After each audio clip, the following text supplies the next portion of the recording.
No problem, Michael, we got it. And it was, for those of you joining us now, we're just catching up with my career. And it was not as great an experience as I was hoping it would be. It felt like going backwards in medicine at that time. People worked from 9 to 5 there, and you could shoot a gun down the hallway at 5 o'clock and not hit anybody. And it was very strange to come to a place like that. And then to come here, let me tell you, totally different work ethic. But I was there for a year. And then I got a phone call because I really wanted to come here and learn with the best. And I got a phone call to say, we've found a way that we can take this foreigner woman, you can come for a year and do a fellowship year. And I was like packed in like 5 minutes, ready to get here. And I had come here earlier as a registrar and spent a resident and spent 3 weeks in the department and just loved every minute of being here. And so I came here for a year, and partway through, I remember the Janet Holman, who was the secretary of neuroradiology. She said, we found a way you can stay for 2 years. And I'm like, sign me up, I'm staying. And then I did something to Paula Woodward's horror. Oh. I signed on after my 2-year neuro fellowship to do a body MR fellowship. And I loved it. I mean, pelvic MR is well, it's not as cool as neuro, but it's so cool. And I loved it. And I had the most amazing time. And I learned a lot. And in the meantime, I met this guy who lived in San Francisco, who took away my passport, dragged me to San Francisco. So I went to San Francisco, but I worked at the county hospital 2 days a week as a neuroradiologist. And 3 days a week, I worked at the VA as a body radiologist. So you notice there's no academic time in that. And I was like the lowest of the low, was the way I was treated, because I wasn't any one thing. And they didn't know me, I wasn't trained there. And it's a very different place at UCSF. And really I was definitely an other in this place. So I did that for 3 years. I was a body radiologist. I thought I had no career. Last thing I ever thought was I was ever going to be academic and all of that. Until after 3 years, I could get a green card and stay after my J1 and H1B visas, which were a total nightmare, by the way, but nonetheless. And at that time, the head and neck radiologist at UCSF moved to Stanford, where her husband was a surgeon. She was this amazing Nancy Fishbein, amazing head and neck radiologist. She'd been part of the furniture there. Like, there was no way she left. And suddenly Bill Dillon comes to me and says, we need you to come to the main hospital and be our head and neck radiologist. Like, literally, it fell out of the sky and landed in my lap. And it was the most exciting thing, because it's what I really, really wanted to do. I wanted to be a real neuroradiologist, not a half body, half neuro. And it was really very exciting, but none of this was planned. None of this was a career that made any sense to anybody else. And it kind of in many ways doesn't make any sense to me either that I ended up where I did. But even then, moving there, it wasn't easy. And so I want to kind of take you more on a little journey about what is an academic career and how do you make an academic career. And even if you're not going to stay in academics, there are a lot of things that are going to go on in your life that can really derail you and change you. So here I am in 2004, I've just had a baby, and I am now the head and neck radiologist at UCSF. And I'm the only head and neck radiologist for the next 18 years. Like, it's me for all the head and neck tumor boards, all the everything. And it was exciting, but it was hard. But let's just look at this. So you started as your career, you're appointed as an assistant professor. Then there's upward track. And then after a few years, you're associate, then full professor. And then at some point, you start to kind of tail off the end of your career when you start to ramp it down. And this is kind of what all academic careers sort of look like. You have this early career phase where it's very, very much uphill, the mid-career as an assistant or full professor, and then your late retirement, although it's kind of really more like this. And really, in reality, mid-career looks really much more like this. Most of it's up, but it's all over the place, okay? And it's a very hard time for many people in their career.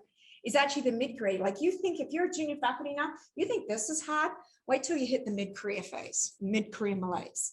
So this is kind of what it looks like, okay? A rough idea of, and I'm somewhere in this squiggly thing in the middle. So I want to talk about the career challenges at those different phases. and how to think about them and how to look at them in your career.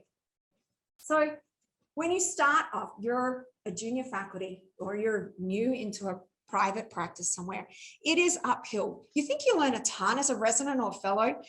There is so much more to learn when you are the final person signing those reports. It's a lot harder than it looks to be faculty. And in an academic career, there are a lot of other things that appear that you had no idea that your faculty were actually doing in the background while you were the trainee working with them. So I moved to UCSF, and as I said, I was the lowest of the low because I had not trained at UCSF. So let me tell you, that was not good. I was half body radiologist, so that wasn't good. Exactly. I mean, like things are not looking pretty at this phase, and they didn't want to know me. The neuroradiologists at Parnassus didn't want to know me. And I literally would come home from work crying, like, what am I doing here? And I knew what I was doing there. I had to do 3 years to get a green card because I had married this guy, and it was like, this is my life now. And so you're like, wow, I mean, you know, everyone has to make compromises in a marriage, but this was really a really hard one because I didn't really have anything, and I didn't have a mentor initially at UCSF, and I didn't have a sponsor. I didn't have somebody to help me. And it was really not fun at all. And this is kind of like, which way am I going? I just didn't know it. And somebody, and I still have a printout of this email, and it was from Rick Hansberger, who was here, who said, look, just put your head down, work hard. And when you put your head up afterwards, you'll see that everybody else has fallen away and you're still standing. And so that was my moment of, okay, I can hold this together. I can keep doing this. So I started doing head and neck projects on my own, and I tried to rope in trainees and things and did head and neck and neuro things because that's what I really, really loved. Sorry, Paul. I mean, the ML was good, but I've forgiven you. thank you. I know it's taken a long time. So I did that. I put my head down, I did stuff. And then, you know, lo and behold, Nancy left. And suddenly I looked up and I am the head and neck. Like what he said was actually true. It did happen. But he's not quite as articulate as Rumi, who is a 13th century Persian theologist, poet, scholar.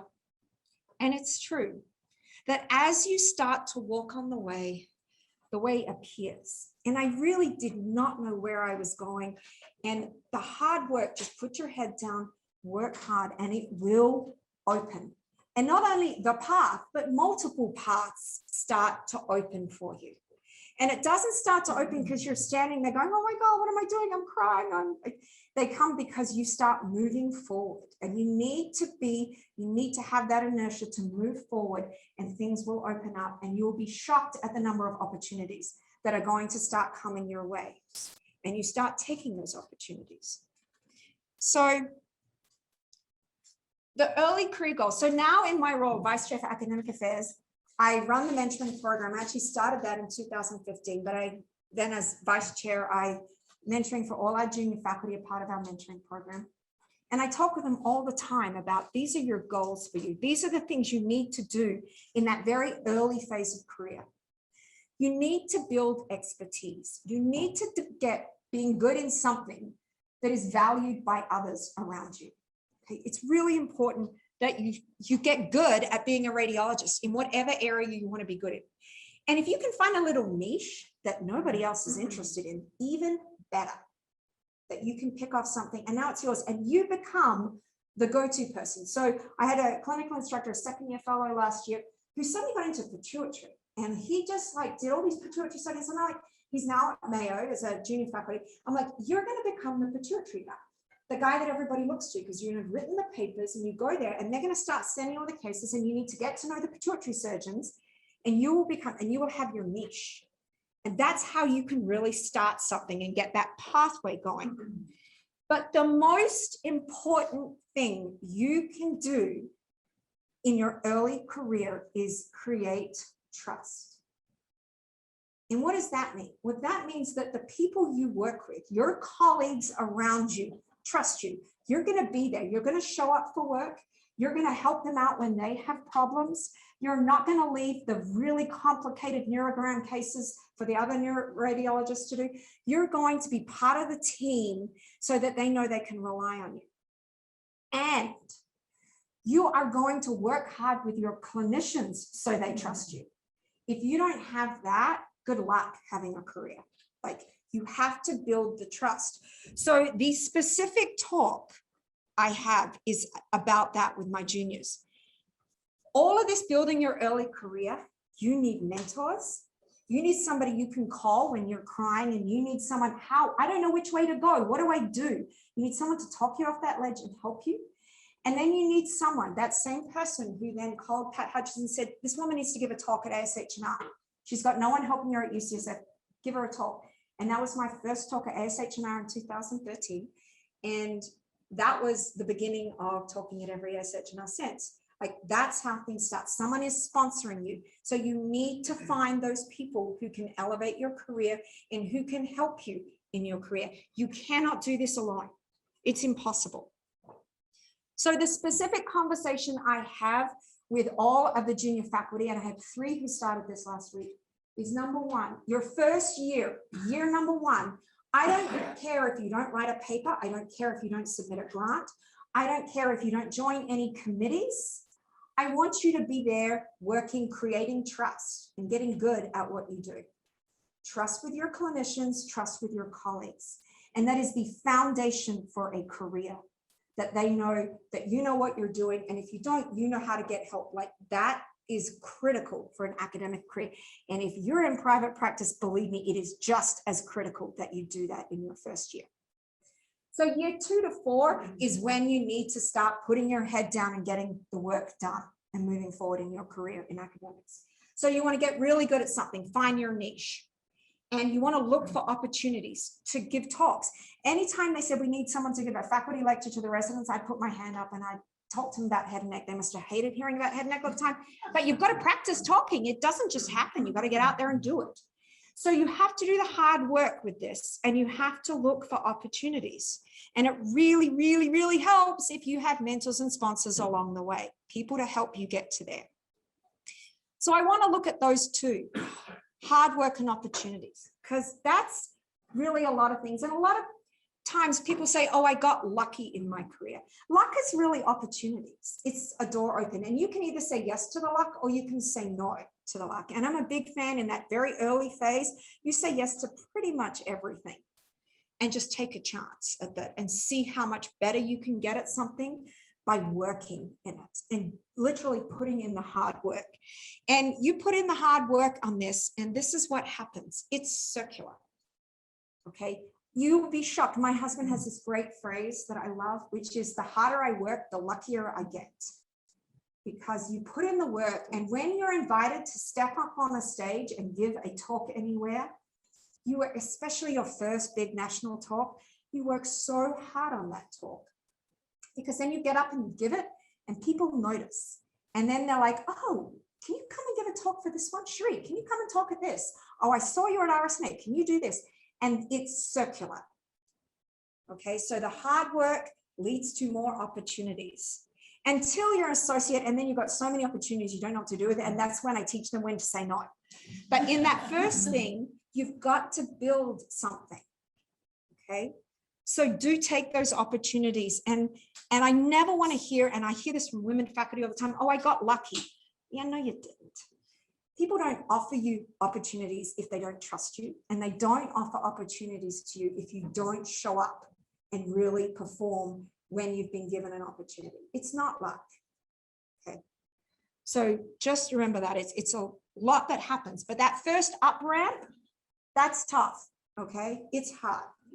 The midlife is when things get really interesting. So let's look at the mid-career things. And it's to kind of zoom down. It's a long part of your career. Associate professor, full professor. It's kind of exciting when that comes together, but there's a lot that goes on. And a lot of people hit a big low in their mid-career because they get lost. And this is not everybody. Some people are kind of happy. You know, you're now an associate professor, you know what you're doing, you've developed expertise, you may even have your niche sorted out, and you're cruising. You get invited to RSNA every year, you get invited to give lectures at this. It's great. Everything is moving along nicely. And you can kind of plateau there. And then a lot of people go, yeah, no, I'm bored. Like, it's boring doing this. And I definitely got into that phase of, I was kind of phoning it in the reading room. Like, I mean, not literally phoning it in, but I was kind of not really present. Because you know what you're doing, it's fine, okay, it's a first year resident again, I'm teaching the same stuff, here's the ventricles, here's the, you know, and it is really easy to do that. And that's not good for them, and it's not good for you. There's a lot of things that come with that mid-career phase.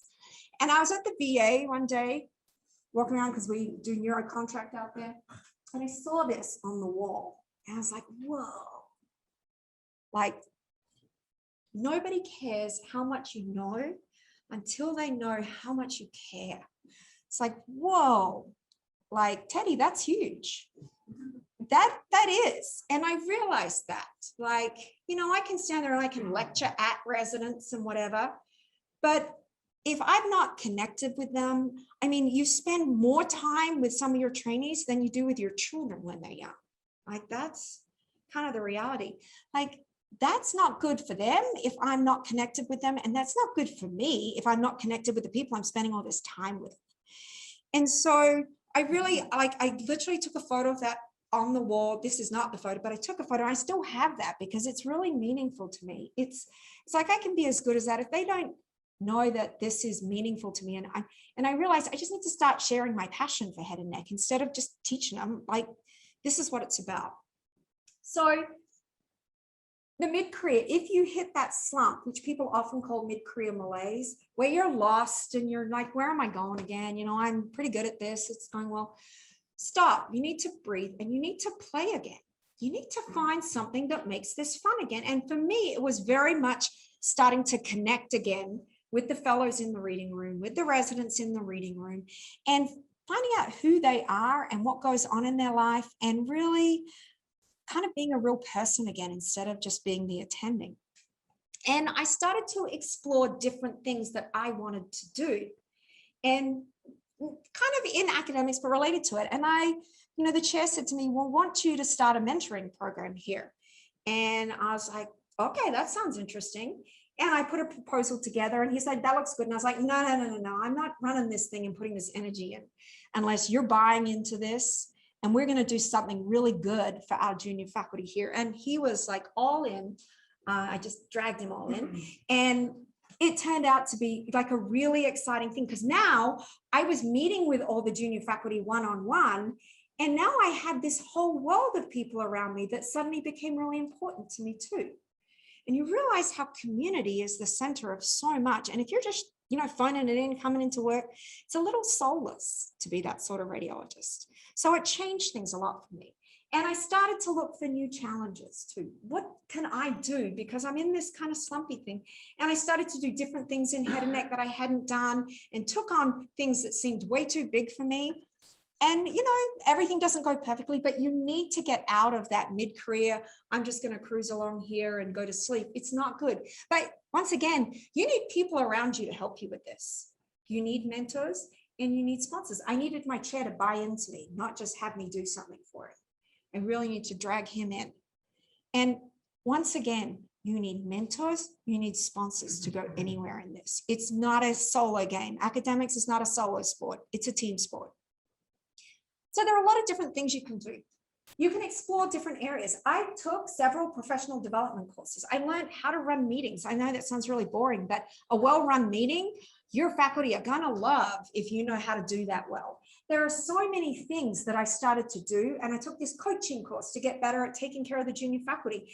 And I realized I could now fix all the things that I hated when I was junior faculty. And boy, did I hate being junior faculty. And I could change it, and no one was gonna have to put up with what I put up with. And that kind of, it gave me a lot of a feeling, and it sounds like power hungry, but it came, I realized I could change things. I could make things better the way I wanted to do them, that I thought would work better. And it totally opened my life into things that I'd never imagined doing. But there are a lot of different things. I have a girlfriend who did an MBA, and she moved up to vice chair. She's at Johns Hopkins now. One of my faculty, who's an associate professor, just did an MFA, which is awesome. And he always liked writing. He just did an MFA, and he writes about medical things. And he's an African-American, so he talks about experience of being a Black man in medicine. He's a beautiful writer, but it explores something that adds depth to your career. It doesn't have to be, strictly speaking, I'm going to do something here. But I have another faculty who's now learned to do HIFU and LIFU. Lugda's not here. The high frequency MR guided ultrasound and low frequency MR guided ultrasound for intracranial. I mean, he's now got this whole new career direction as an associate professor that was never part of before. There are a lot of things you can do, develop new skills, either in radiology or around radiology in things like leadership, administration. Administration used to be a really bad word in my vocabulary, and I've realized it's just the power to change things, which is good. So I have definitely changed my tune with that. Okay, so I've been talking about the uphills. I want to shift a little. There are a lot of things that can go wrong personally, professionally in your life that will be major crises, and you can be really derailed in this. And I am going to share something that really derailed me in my life. So this is a myelogram. I was the attending. I had a second-year fellow who met the patient, did the myelogram. And I said, hey, Kim, you want to read this out together? Blah, blah, blah. We went through it. The dictation is gorgeous. It's really long and detailed. Beautiful. This is a patient who'd had prior surgery. It was failing. Our neurosurgeon wanted a myelogram before he operated. And I mentioned, and I don't know if you can see it, if it projects well, there's this little apical scarring in the right lung apex. Right apical pleural scarring in the body of the report, not the impression. Done, move on. Okay, so there it is on the other. That's the best images I got. This is her 15 months later. So she's 43, 44 then, and she has lung cancer. And I get a call from risk management. I actually got an email first. And it's like, you're going to be sued over this.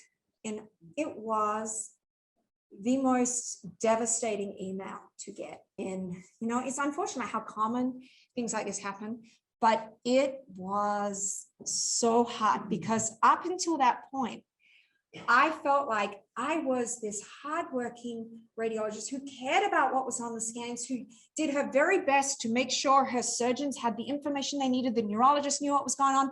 I was there for consults. I was running around trying to make sure everybody's happy, because that's unfortunately one of my problems, trying to make people happy. And I was doing all this thinking I was doing really well. And I was being sued for malpractice, which is an awful word, malpractice. It was really, really the hardest thing I went through in my life. And we went to court on this because the university wanted to defend it. And we won the court case, yay. So, I didn't get, but you don't win anything in that. And it is, I just don't have the words for what that feels like. And to sit in court and some lawyer to say, she is a bad doctor, because you don't think you're a bad doctor and you're working your butt off. And there are misses all the time, right? But it was so hard. I was going to quit radiology. I was going to quit medicine. I was ready to give up the whole thing. It was the darkest period in my life. And oddly enough, the court case was the end of June. And on July 1 of that very same year, right after the court case, I became full professor, right? So yay, the peak of your academic career at the same time as the lowest point you've ever been, lower than when I didn't know where I was going in a junior faculty. It was devastating. It was like, it makes me want to cry standing here telling you how hard it was to deal with that crisis. And it's still to this day. And that was 10 years ago that happened, that I was in court. So I went to therapy, and I spent a lot of time talking to a therapist about my need to always get things right, always try and be the best at everything, always try to please. And by the way, the fact that everybody makes mistakes, everybody. And this is something I learned in that journey. And Carl Jung, as you know, is a very famous Swiss psychiatrist. But I'm not what happened to me. I am what I choose to become from this. And this is super meaningful for me because you can, like, I could have quit that and given that all away at that point. And I don't think a lot of people would have thought that was a crazy thing because it's really hard. And anyone who's ever been sued, and it may happen to you, you're going to feel like, I'm done then. I'm done trying to take care of all these, I'm done trying to do all the right thing all the time. It's really, really awful. But in that professional crisis, what I was taught from therapists was I had to have a little compassion for myself. If this happened to one of my colleagues, I would be so like, I told it, but why didn't I have that for myself? It's okay to fail. And it's how you deal with it and what you choose to do with that is important. So I needed to have a little self-compassion and give myself a little bit of a break in all of this. And you can grow from that experience. And the way to grow from it is to own the story. And if you own the story, you can write the ending of the story. And that's what I ended up doing with this. I took that, and about a year and a half later, UCSF said, oh, we want you to come and give grand rounds, choose your topic. I'm like, oh my God, what am I going to talk to a whole department about head and neck radiology? Like, they're just going to be asleep, right? This is not going to work. But I gave a lecture. Oh, I'm sorry. You need mentors to get you through this. You need friends to get you through this. You don't get through this on your own. And I have a wonderful group of super amazing women that got me through this period. I gave a grand rounds talk titled The Perfect Radiologist about how and why we all make errors in radiology, how and why we mess up all the time. And I read about this. I read all the literature I could find because, little type A, had to read everything way back to Garland, who was actually a UCSF radiologist back in the 20s who wrote articles. I read everything you could about how and why. We've been making errors for the entire history of radiology. Like, that's what happens. We need to have a little self-compassion because, by the way, your clinicians are making errors all the time too. But as Miriam pointed out last night at dinner, we were talking about this, they just don't have the record of it in the way that we do. So I gave that. It was well received. Turns out I've now given that lecture probably 20 times, of course, but I'm the sort of person to change the lecture every time they give it. So, but I've given that theme of a lecture at grand rounds all over the country. And people stop, and I get so many emails after that because kind of the theme of that is compassion for each other and compassion for yourself and understanding that we all make errors all the time. And by the way, the lecture is also about how you minimize those errors. What are the strategies that you can employ to minimize errors? So it's practical. It's not just you're all stupid and make errors. I've given it ASH&R. I've given a version of this talk at ASNR. I've given another version of the talk at ASH&R. And this year at ASH&R, I'm giving a talk entitled Errors or Opportunities, which is interesting. I haven't put that together, so I can't show you what that looks like. But I've also got a different version on the same theme that I give to clinicians. And I've given grand rounds at OMFS, at UCSF, at neurology, at head and neck surgery, and at radiation oncology, and at ophthalmology about when to order a review of imaging to tell them radiologists make mistakes all the time because so do you guys. We all make mistakes, and let me show you how you make mistakes, and then you'll be more compassionate to how your radiologist. And this is when you should get them to re-review your imaging. And I've given that one. Oh, and then I've given it at a national meetings for ENT surgeons, and I've given it at national meetings for the Neurohospitalist Society.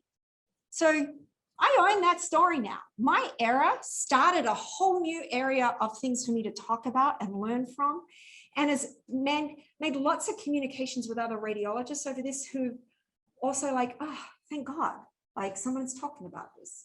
So if you own the story, you can write the ending. And I think it makes me more compassionate to myself. It doesn't make me want to make any more errors. Quite the opposite. I'm so now understanding of why we make errors. And that's kind of when I'm at the, reading scans at the PACS. I talk about those errors all the time with trainees. This is where you might slip up on this case. This is an easy thing because of this, that, whatever. And it's kind of interesting. But crises can be opportunities for you to really take that and work with it. And that's why I'm still a radiologist, I think, because I did what I do, which is, well, maybe I should read the data on this and understand this. And we really need to be compassionate for each other and really compassionate with ourselves and find strategies to minimize our errors or deal with them when they happen. Okay, I want to move on to the last phase, the senior. So I'm one of the more senior faculty in my department. I am not yet on the slowing down ramp, but I wanted to share a story and tell you my perspective on this, because I do look at that and how I do that with grace and elegance when I finish. So when I started at the VA in San Francisco as a body radiologist, we were up in the main reading room and the neuroradiology was in the basement. And one of our then residents, Merta Caesar, came to me. First of all, does anyone know who this is besides Anne Osborne? Yes. I said to, very good. I said to Merta, hey, who's reading neuro down there? Because I used to sneak down there to look at some of the good cases. And who's down there? And she's like, some old guy. I don't know, some old guy. Hans something. I'm like, I was like, Hans Newton. And she's like, yes, that's him. Hans Newton is considered to be one of the grandfathers of neuroradiology in the world. He is one of the co-founders of the American Society of Neuroradiology with Potts, wrote Newton and Potts, which probably none of you know, but we know, right, is this multi-volume book of one of the greats, so to speak. And she didn't know who he was. And I realized fame is really fleeting. If you're in academics for fame, good luck. It's like being in medicine for money. Like, you've got to be kidding me. It's not going to work. So it was a moment of, ugh. And I'll give you another corollary. When Nancy Fishbein left as being the head neck radiologist and I came, and she was like part of the furniture at UCSF. She left my first year as now with a young baby and complete insanity now, the head neck radiologist. The ENT residents gave me their teaching award that year. Like, it's like, you know, she's gone and they've already moved on to the next one, right? It's like, that's what happens. And I'll be gone and they'll move on to the next one. And not only that, for the first time ever, as of Monday of this week, just gone, I now have a second head and neck radiologist. So we hired Cynthia Wu, who was at Emory, who had done her fellowship training with me 5 years ago. And she is now the second head and neck radiologist. I have a partner. And it is my privilege to be able to elevate her career. I am in such a good position in my societies to be able to make things happen for her. And that's really good. And my argument is always, you know, I'm going to leave one day and you guys are going to have to build someone up on your own, or we could hire somebody and I could help with that. You know how that would be a good idea. But you start thinking about that as you're moving on later in your career of what's the succession plan? Where are we going? And since COVID, I have been to the retirement of 3 neuroradiologists. One, maybe some of you know this, Jim Barkovich in the middle, preeminent pediatric neuroradiologist. Van Halbach and Chris Dowd are interventional radiologists who Matt knows really well. And that was at their farewells too, by Zoom. And I've been to these, and I knew these names before I went to UCSF. I knew who these people were, and I've been fortunate enough to work with them. And Chris Dowd's retirement was only last month. And it's really made me think a lot about, I'm not looking to retire, but it really made me to think about a career and what that means because of Maya Angelou. People will never forget how you made them feel. And that was exactly the essence of his farewell. All the many number of people who came around, everybody knows he's brilliant. Everybody knows he's done a million things. And he is the clinician's radiologist. He is but everybody loved the way he made them feel. And you realize it goes back to that connecting with the people you work with and being part of the community of the people you're with. And that's why coming back here is so meaningful to me here, because there are so many people here who made me who I am. And Anne Kennedy took pity on this woman with a crazy accent, because hers is crazier than mine, when I was a fellow, a first-year fellow, and made me feel so welcomed, because she was louder than me and her accent was crazier. But it's like things like that, you realize you're making an impact on people around you and you have no idea of the impact you're making. So you might as well make it a good one. Okay. And because these people are part of your lives. And you, as I said, you spend way more time with them than you do with your children sometimes.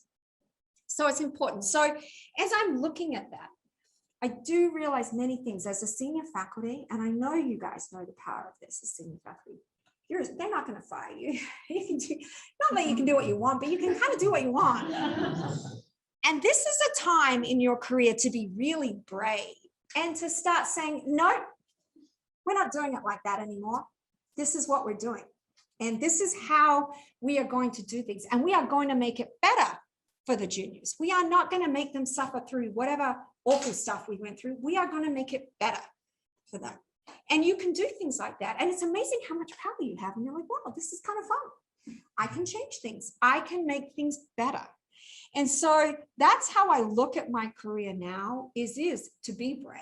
They're not going to fire me. Like, someone's got to read all that head and neck. But it's really actually a really great time. And you can start trying totally different things. And I have this now new crazy interest in giant cell arteritis. And that's my new, that and fluorocholine MR for parathyroids. I mean, it's like you can start exploring other things you hadn't done before, and you can start doing things that you hadn't done before. And essentially you're choosing your legacy of who you're going to be. But now you are the mentor and you are the sponsor, and there is nothing more fun than watching the people that you have mentored and sponsored succeed. It's really fun when you go to a meeting and they stand up there and they rock that podium and you're like, yes, like this is good. We are creating a new generation. And I know you must have that like by the bucket load feeling of watching people that you have mentored. It's really, really exciting, but that's like the next phase. And it's something I think about now at some point, you know, we'll have to move on. Okay, so let's bring that together. The things that I've learned that really change how I work. And these are things, by the way, I'm still working on some of them, but they're things that I know to be true. You have to be very open to opportunities, especially early on in your career. And I don't want to hear about luck. They're opportunities, and they're given to you because people believe in you. Even if you don't believe in you, other people will believe in you.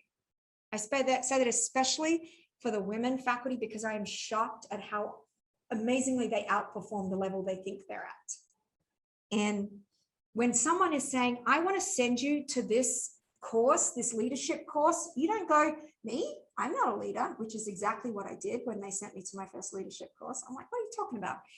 Yes, you take that and you go with it.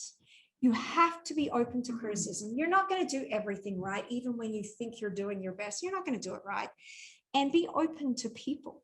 You need to connect with the people around you that you're working with every day. And you must, in that beginning of your career, build trust with your colleagues and with your referring clinicians. The rest of it will come if you do that. In your first year, it is so critical. And if you move institutions, move jobs, same thing. That first year is building the trust. It's very, very important. This is something I'm definitely still working on as she works on her slides in Karen's kitchen in this morning. Perfection is a bit of a problem that I still have, but it does really stop you from being productive. And it does really stop you from being creative. And then you're never like, oh, I could have made that better. No, you have to let go of some of that perfection. You've all got a bit of it, otherwise you wouldn't be here. You don't get to this point to being at this great program if you don't have a little bit of that. I need to be really, really good at everything I do. But you just have to be careful that you don't take that too far, and have a little empathy for yourself and just a little compassion that you're going to make mistakes and you're going to learn from them and you're going to grow from them and get better because of those mistakes. And finally, and probably in many ways the most important, it really is an honor to work with the people you're with. You may not see it in some days, but you're in a place with very smart people all around you. And it is a problem sometimes, especially if you end up going to private practice somewhere and you're not in academics anymore. You'll be shocked. You'll realize the difference in levels of the general clinicians around you. You're in a great learning place. You have very smart people around you. You can learn so much from them. So connect with them, ask questions of them, and share your path with other people. Don't be afraid to bring someone along in fear they're going to be competitive with you. And, oh, I don't want to take on a new junior faculty in head and neck because she might be better than I am. Well, you know, she probably will be, right? That's what's going to happen. It's fine. It's all good. The pathway's big enough for both of us to come along there. So listen to the people around you. Be with the people around you. Get mentors, get sponsors early on. And then when you become more senior, you need to start doing the same thing. Send the elevator back down so that they can come up that elevator that you took to get you to the top of your career. And finally, you need this. You need friends. You need people to get you through the really hard times, because it is not, you know, that mid-career is all over the place. You need friends, and they can be work friends or home friends, but ideally you need to find some friends at work too. And in fact, that actually correlates very highly with faculty satisfaction, is having a friend at work, someone you can talk to. So those are the lessons that I've learned. They're the lessons I try and use every day in my work. And I feel insanely fortunate to have had the career that I've had and met the people that I've been able to meet. And really, this is just like the best homecoming. And thank you so much to the people here who are part of my career. I appreciate you all so much. And thank you.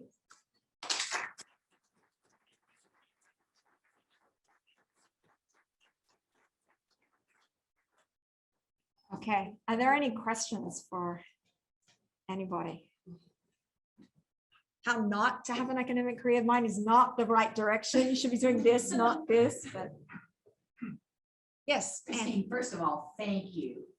You have a generosity of spirit that I think comes through, that everybody here feels, and we're grateful to have you with your comments and so on. One of the things that you didn't address that I think can be an issue in career is dealing with professional jealousies. Can you make some comments about that?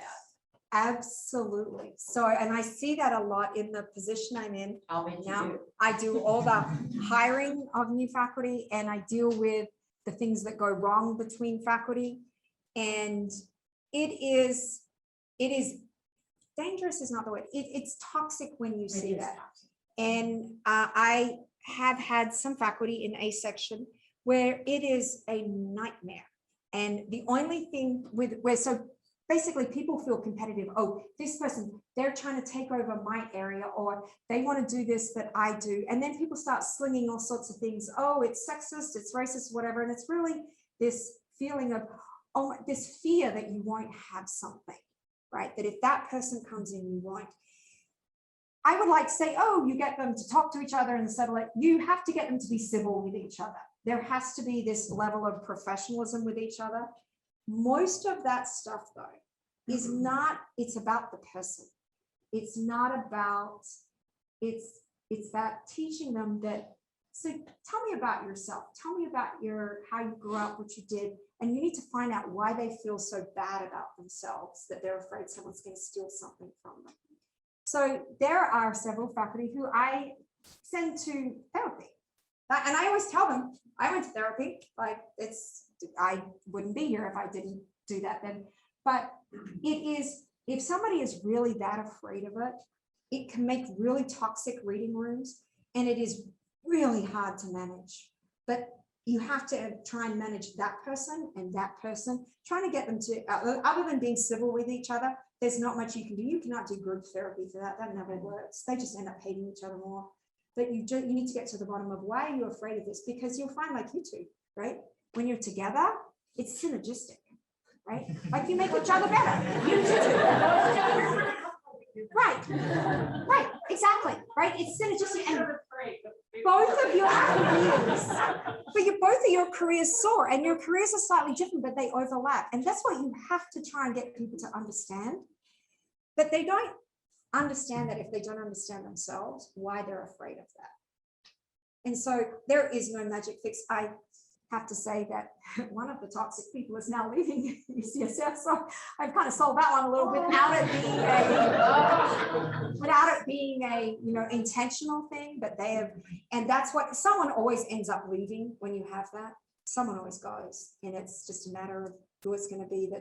But I usually try and get them to see themselves, to understand themselves. And I never say, you and he, it's all about you and it's all about you separately. It's just tell me about you. Tell me about what's going on. Because it's usually, and this is a problem a lot of academic women have, is this, they don't believe in themselves and they feel insecure about that, how they've achieved. Like, I'm not supposed to be doing this or whatever. And I think that's where most of it comes from, is insecurity. But once things get toxic in the reading room, yeah, I mean, that's when I have the professionalism talk about how we behave with each other. And, I have one faculty that I in my section, and I had to give the talk to, and I was like, you don't have to be my friend, but you're my colleague and we have to work together.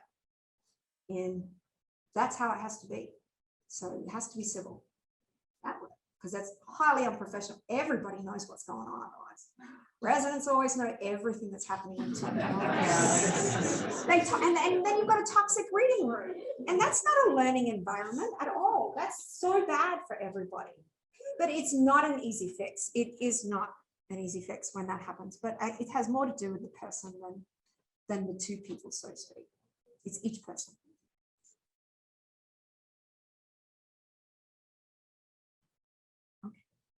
Well, I can't thank you enough for that awe-inspiring and beautiful talk. Thank you. Thank you, girlfriend. And thanks all of you for coming. And one more appreciation.